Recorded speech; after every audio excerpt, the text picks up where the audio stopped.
sejam bem-vindos nessa edição extraordinária do Movimento 2025. Sim, extraordinária porque é um sucesso, extraordinária porque é bom. Aquilo que excede o ordinário é o extraordinário. E a nossa convidada é extraordinária.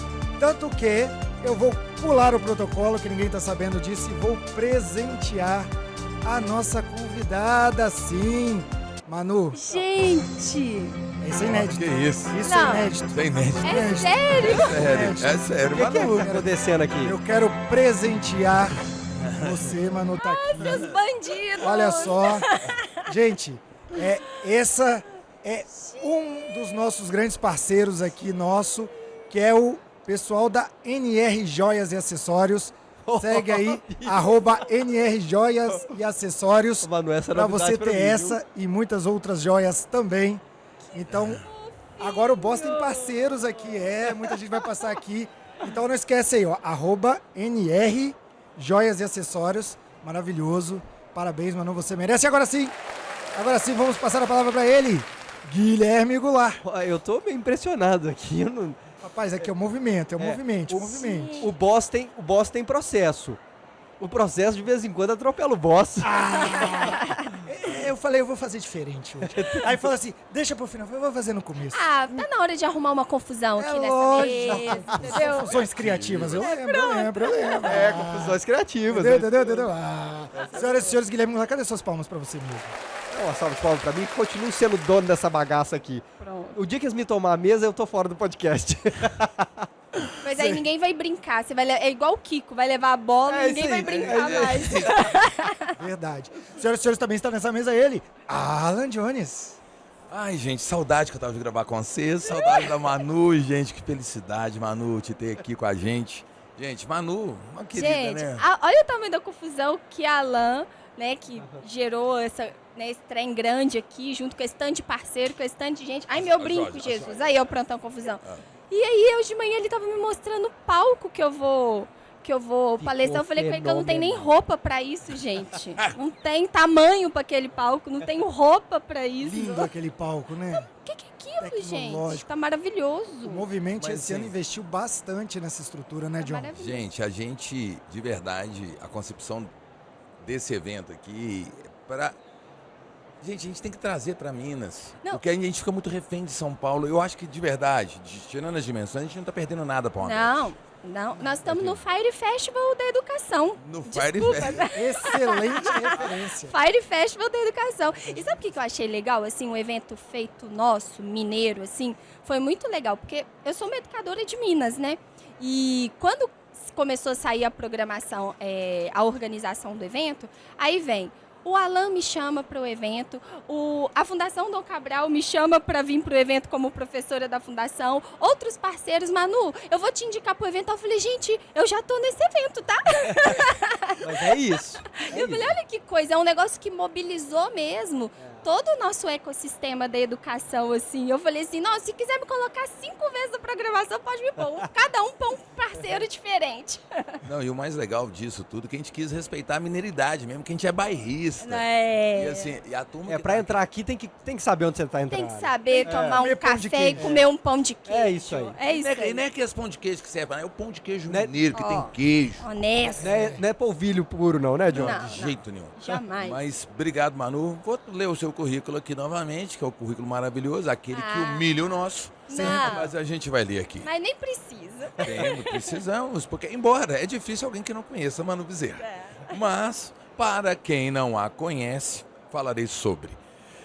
Manu Bezerra, uma das grandes referências em educação, inovação e design de experiências. Como palestrante, está aqui no Movimento. Mestre em educação pela PUC Minas e Google Google Innovator. Innovator, certificado. Innovator.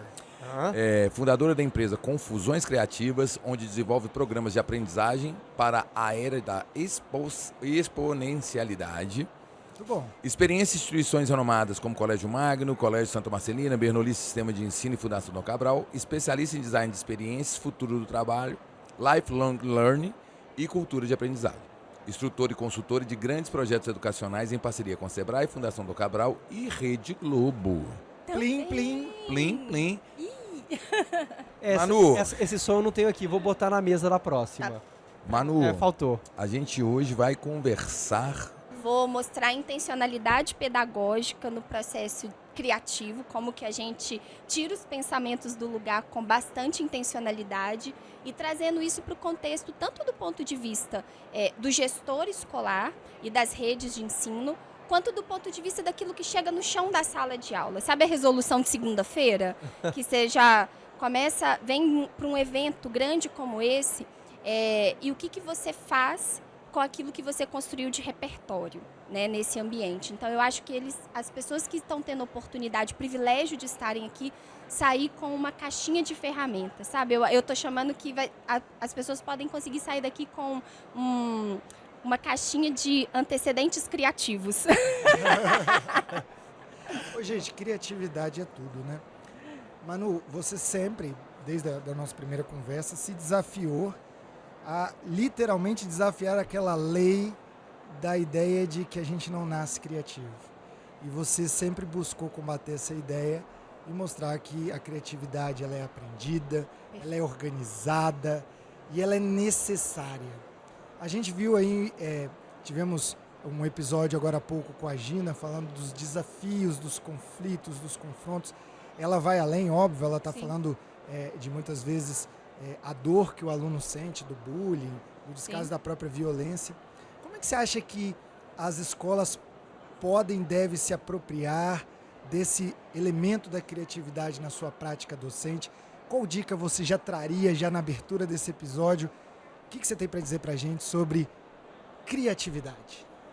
Olha, do ponto de vista pedagógico e da aprendizagem, vamos imaginar que em todo cenário que eu tenho uma dor, uma necessidade, eu tenho uma oportunidade de criar uma solução.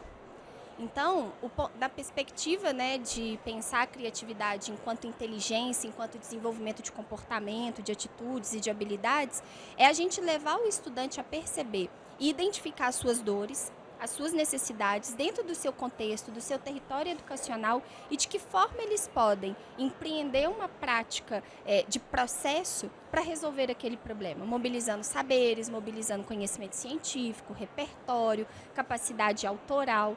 Então, eu acho que é estabelecer conversas culturais com as necessidades daquilo que está acontecendo no dia a dia da escola e trazer essa conversa cultural para dialogar com o objeto de conhecimento. E aí sim a gente vai pensar uma escola contextualizada, uma escola que conversa com o tempo presente e que vai atuar numa das dores que a gente tem, que é o engajamento do estudante. Porque ele quer participar, ele quer aprender, mas ele está numa lógica da exponencialidade que ele quer ser autor dessa criação também. Ele não quer ser só consumidor do conteúdo que está sendo proposto numa perspectiva cartesiana e propedêutica de receber um conteúdo, mas uma perspectiva dele também cocriar esse cenário, cocriar essa oportunidade de solução.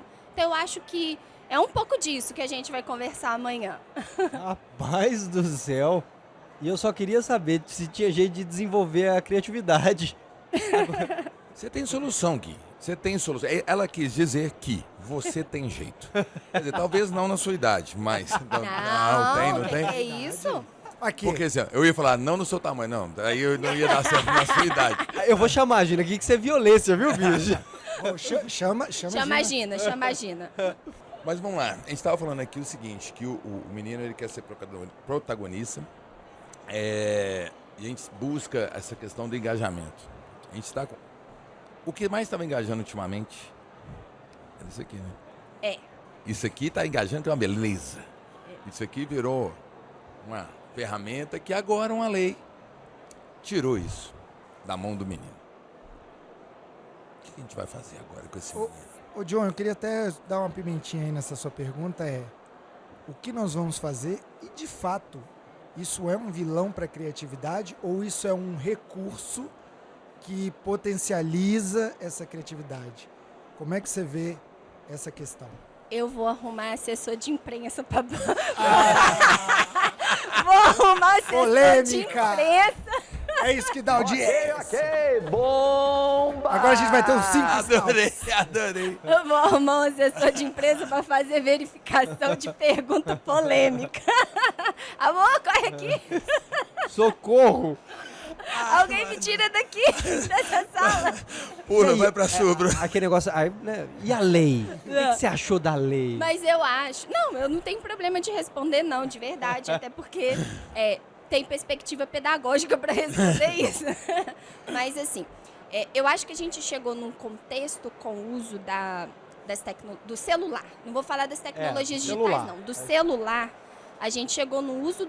Numa situação de uso do celular nas escolas, do ponto de vista não da intencionalidade pedagógica, mas do entretenimento, que virou uma necessidade, um problema mesmo, né? Do ponto de vista da relação interpessoal das crianças, dos jovens no ambiente escolar. Isso é um fato, está posto. O que eu penso sobre isso? Eu sou sempre do processo educativo e do desenvolvimento da aprendizagem. Eu nunca vou ser a pessoa que vai defender qualquer tipo de proibição. Mas eu entendo o momento em que essa proibição está chegando. Sim. Mas eu acho que ela não pode fechar a questão. Ela não pode fechar o diálogo porque a discussão é mais complexa. Não resolve. Na verdade, não resolve. Ela não resolve. Por quê? Vocês têm filhos. Vocês têm adolescentes em casa. Você virar e falar pro seu filho que está proibido de usar celular, ele vai parar de usar celular? Não. Ele não vai parar. Ele vai continuar usando, mas de uma forma não mediada, não orientada. Entende? Então, e aí eu pensando em processo de aprendizagem, a gente que está falando tanto hoje da importância da metacognição, da autorregulação, chegar e simplesmente impor que está proibido, eu entendo como uma estratégia pontual. Mas a longo prazo, qual é o diálogo que a gente vai construir com os jovens, com os professores, com os educadores, para que isso tenha intencionalidade? Porque se eu também olho para a perspectiva da dimensão da BNCC e eu olho lá diretamente das mais de 900 habilidades que estão colocadas lá, nós temos aproximadamente mais de 130 habilidades que citam diretamente o letramento digital. E uma das possibilidades de uso das ferramentas digitais é via celular, é via smartphone. E se eu penso na escola pública, aí eu sei que a gente tem um universo muito da escola particular, mas quando eu penso na escola pública, não é toda escola pública que tem laboratórios de informática, que tem sala make. E uma das formas do acesso ao letramento digital na escola pública, muitas vezes é o celular que está na mão do menino. Então, não é só sobre... Porque se a gente também só proíbe e não pensa uma forma de cuidar disso, a gente está aumentando a desigualdade de acesso ao letramento digital, que já é gritante. Entende? Faz sentido isso para vocês, assim? Tanto faz que, assim... Diferente de você, eu não tenho muita reputação, então não tenho muito a perder, né? Então eu vou opinar. Opina! De fato, a cultura digital tá prevista na BNCC. E eu acredito que toda vez que a gente tem uma proibição, a gente está assumindo a nossa incapacidade de gerir aquele processo. Dentro de um ambiente democrático da educação, a gente chancelar a nossa incapacidade e, ao mesmo tempo, discursar sobre desenvolvimento de habilidades é muito contraditório. Eu entendo que o uso das telas, da forma que está posto, ela traz prejuízo para a criatividade, tudo isso está posto. E eu concordo com a proibição da forma que você colocou. Galera, não temos a velocidade, não conseguimos acompanhar a velocidade que a tecnologia está indo. Então, eu não estou proibindo por proibir. Eu estou tentando frear ela, não freá-la propriamente, mas dentro da dinâmica da escola para eu entender, para eu conseguir absorver. Porque se a gente ficar só nessa proibição, o prejuízo é muito grande. Porque nesse exato momento, esse conteúdo maravilhoso que a gente está produzindo aqui, 95%, 98%, pelas estatísticas do YouTube, são consumidos pelo celular. Então, o que a gente faz muitas vezes quando a gente nega a utilização do celular é privar o acesso. Porque celular se tornou uma das fontes mais democráticas de acesso a determinados espaços, a informação, a conteúdo, dado ao fato de que hoje a gente tem muito celular na mão de muita gente. Ô Bruno, eu vou além. A distância que o setor educacional, que a escola está criando do sonho desse menino, está ficando cada vez maior. O voltar com esse menino para a escola, para ele está sendo construção de dor. A escola está virando espaço de negação, né? Ela nega os desejos do aluno em prol da incapacidade dela. E aí você fala, poxa, eu preciso que esse menino já vai sem vontade nenhuma para aquele lugar. Como é que ele vai assimilar conteúdo? Como é que ele vai... A famosa querência do desenvolvimento? Tudo que ele quer não pode. Eu acho que a gente tem um problema muito grande aí. O Kim Robson fala, né? A escola mata a criatividade. Ele tem um TED super famoso sobre isso. E eu acho que a gente... Né, é uma máxima que ele traz sobre isso. E eu acho que a gente tem que pensar mesmo a construção dos nãos que existem dentro da escola. E se a gente está falando de pensamento criativo, a construção desses nãos, ele tem que considerar o pensamento divergente. E quando a gente proíbe, a gente está indo só para a unanimidade. Né? A gente quer encontrar a unanimidade do não ali. E não é sobre isso. Reconhecer a diversidade diz de ter posicionamentos diferentes em relação a um determinado tema, um determinado assunto. E se a gente não ensinar os meninos a terem perspectivas diferentes, até sobre o uso do celular ou não, como é que a gente vai desenvolver a consciência sobre a hora que eu vou poder usar ou não? Mas aí vai ter alguém que está me ouvindo e vai falar assim, mas o menino não tem maturidade para isso. Mas a gente tem que desenvolver essa maturidade. A gente tem que ter estratégia de mediação, de aprendizagem para que isso possa acontecer. A gente não está falando para ele não receber ou não. A gente não está falando para não causar frustração. Muito pelo contrário, a frustração é extremamente... Faz parte. Ela é muito importante no desenvolvimento da Inclusive. criança. Né? Mas tem que ter O problema é o negacionismo. Você diz o Por não... força de lei, você falar assim, não vai... Caramba, aí eu acho que... Eu acho que é ilusório achar que falar que está proibido, que os meninos não vão usar. E aí eu estava ouvindo um especialista, não vou citar nome, de tecnologia, que estava dando uma entrevista numa rádio, e aí alguém perguntou para ele assim, mas e se o menino começar a usar na escola o celular? O que a escola tem que fazer? Qual é a punição? Qual que é a Porque punição? se é uma contravenção, se não vai a favor da logo lei. você pensa que tem que ter uma intervenção punitiva, né? É o Foucault, vigiar e punir. Então, o que acontece? Aí ele foi responder, ele falou, não, sempre o caminho vai ser o diálogo, então a escola vai ter que chamar o pai, a mãe para conversar. Aí eu lá, dirigindo meu carro do outro lado, que já fui gestora de escola, já fui coordenadora pedagógica, já fui supervisora pedagógica, orientadora educacional, tanana.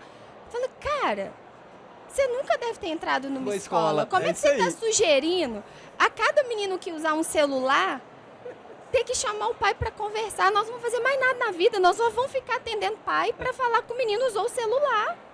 Então não é sobre a punição, é sobre desenvolver um comportamento coletivo para aquilo dali, vive em harmonia com a intenção pedagógica e com a necessidade cultural que a gente vive também hoje, que o mundo está na era do like.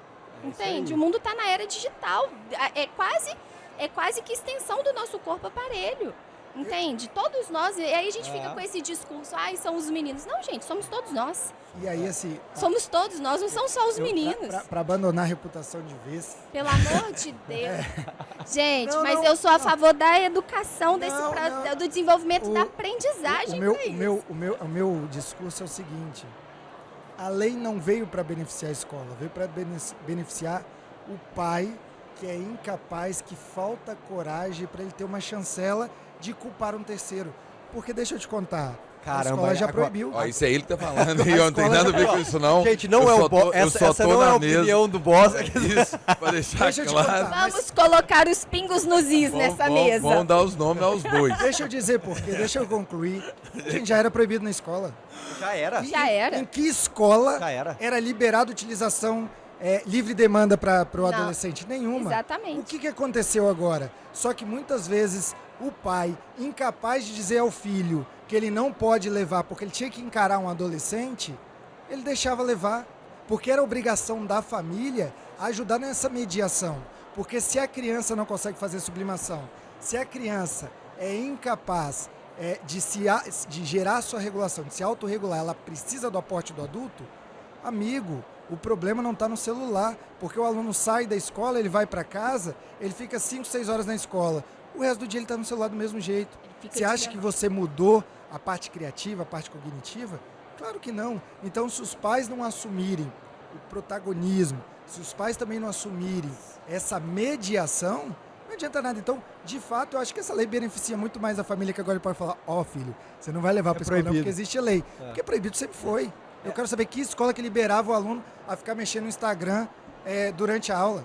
Das escolas que eu conheço, né, e são algumas, algumas tantas, de fato, já existia orientação e intervenção para o não uso do celular de forma aleatória, até porque a gente sabe que é um espaço de aprendizagem, enfim.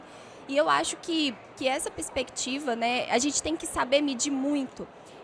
Toda proibição, ela tem perdas, né? Ela vai trazer consequências para isso. Então, assim, do mesmo jeito que teve um momento que a gente estava que tudo tem que ser digital na escola e acaba com a materialidade, não tem livro mais, tudo é digital, tudo é plataforma.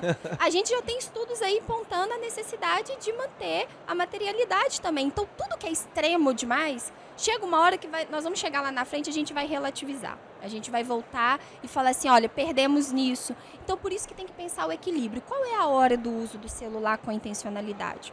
Qual é a hora do uso de acordo com a fase de desenvolvimento, de aprendizagem que os meninos estão, que eu tenho que colocar eles com papel e canetinha na mão? Para cada coisa, tem o seu tempo e tem o seu processo pedagógico. E eu acho que a gente... é a brincadeira que eu ia falar da assessoria de preço, porque eu sei que esse tema é um tema que está despertando paixões.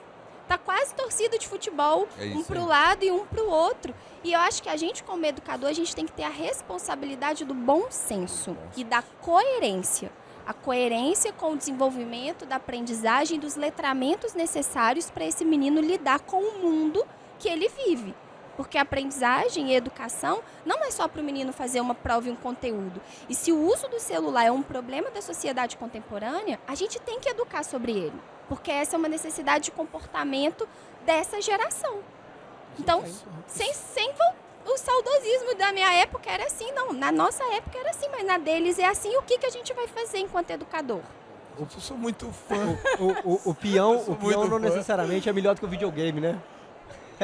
Entende? Então, vamos lá, Bruno? Sensacional, senhoras e senhores. Chegamos naquele momento que você que acompanha o Boss aqui no Movimento já sabe. É o momento da reflexão, do insight, daquela mensagem final que cada um desta mesa hoje redonda vai deixar para vocês. Senhoras e senhores, vamos com ele, Guilherme Goulart. Gente, esse aquário é muito legal, né? Você viu o povo fácil, eu fico assim, ei. Gente. Olha, por mais eventos em Minas Gerais. Por mais eventos desse tamanho em Minas Gerais. Gente, eu tô me sentindo muito querida aqui, eu conheço tanta gente. Ai, que coisa boa. Olha, vamos seguir essa linha então. Educador mineiro, você vai ter a oportunidade de ver a mineiridade transformando o Brasil. Obrigado de novo. Gente, Manu, assim, e o mais engraçado, conheci Manu no evento da Camila de final de ano. Foi mesmo. Eu vi a palestra da Manu, gente. Quem tá passando? A Carla. Ei, Carla. Ei, Carla. Ainda bem que a gente tivesse ao vivo, o pessoal ia falar assim, ficou pirado. Mas conheci Manu, gente, eu não pisquei na palestra assim, gente. E eu tô na educação há 15 anos. E você vê muita gente boa o tempo todo. E assim, eu realmente fiquei assim, ó. Eu olhei e falei assim, cara, quem é ela? Aí cheguei perto, todo humilde. Todo mundo, atrás da Manu, eu cheguei todo humilde. Eu tenho um podcast, você poderia gravar com a gente? Gente, juro por Deus. E ela é muito atenciosa, muito amorosa e generosa. É verdade. Não, é claro. E não sei o que, você tava com uma pessoa que te assessora. E trocamos o telefone. E assim, Manu, primeira coisa é agradecer. Porque ele, daquela palestra que eu vi, depois você esteve conosco no nosso podcast, que sim, e se tornou uma amiga. É isso aí. E hoje, assim, eu tenho um prazer de chamar de amiga, sabe? Enfim. Manu, eu acho que não tenho nem reflexão, eu só tenho agradecimentos.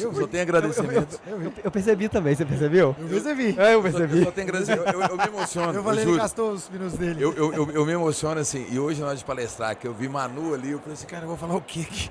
Eu vou falar o quê aqui? Manu tá sentada ali assistindo a gente. O que você vai falar, Johnny? Nada! Mas eu vou só agradecer, eu vou usar o meu tempo para te agradecer por toda a generosidade com a gente, especial comigo. É uma honra, você honra muito esse palco em estar aqui com a gente, de verdade. Obrigado, minha amiga. Sensacional, Guilherme. Ó, Alan Jones, levando emoções, se emocionando, olha, gente, que bonito. Infelizmente não dá pra eu dar um close ali. Joga no Jones, por favor. Não, tá em nós Olha dois. lá. Tá olha em nós aqui, dois. olha aqui, olha aqui. Tá em nós olha, dois, tá em nós olha esse olhar, esse olho brilhando do Jones. Ah, meninos, assim, eu acho que eu tenho 22 anos de educação, sabe? Parece ser de idade. É. Hoje um pouco, gente. Que lindo. São 22 anos. Tem uma coisa que eu aprendi em todos os lugares que eu passei nessa jornada, assim, é que a nossa profissão é a profissão das relações humanas. E não existe aprendizagem sem afetividade.